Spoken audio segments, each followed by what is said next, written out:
Hey everybody, thanks for clicking on the video. I didn't get the new mixer board in yet, so I'm using an old desktop mic to do this video.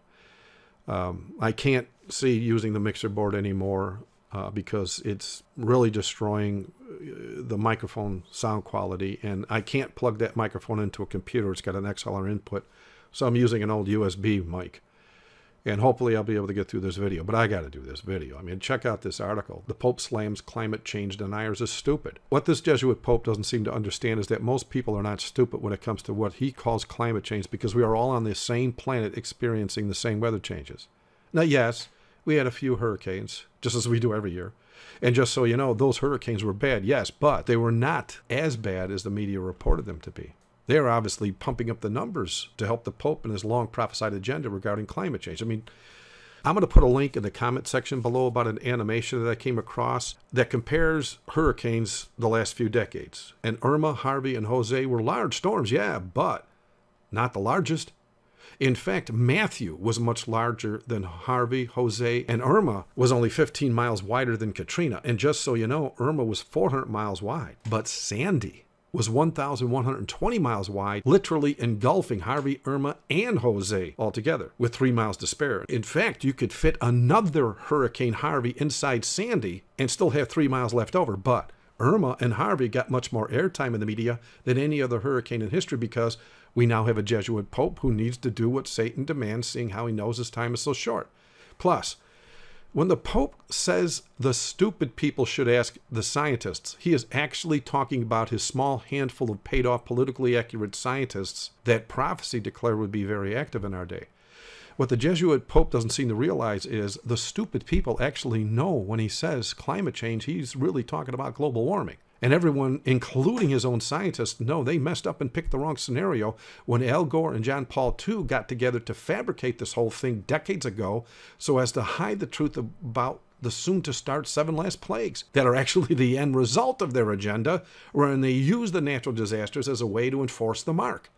The fact Al Gore's most recent movie flopped miserably proves the stupid people happened to be living on the same planet, and so the lies were easily seen as just that, a bunch of lies.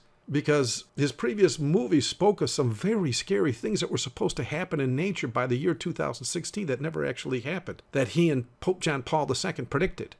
And so they had to change their agenda to enforce the mark from calling it global warming to just plain climate change, because they can no longer back up their bad science. Not even the Vatican pawns, who claim to be the scientists, can effectively cover up what Al Gore's movie boldly failed on when it came to predicting the end results of their global warming. That's why this movie that he just put out flopped, because they know his last movie was a pack of lies.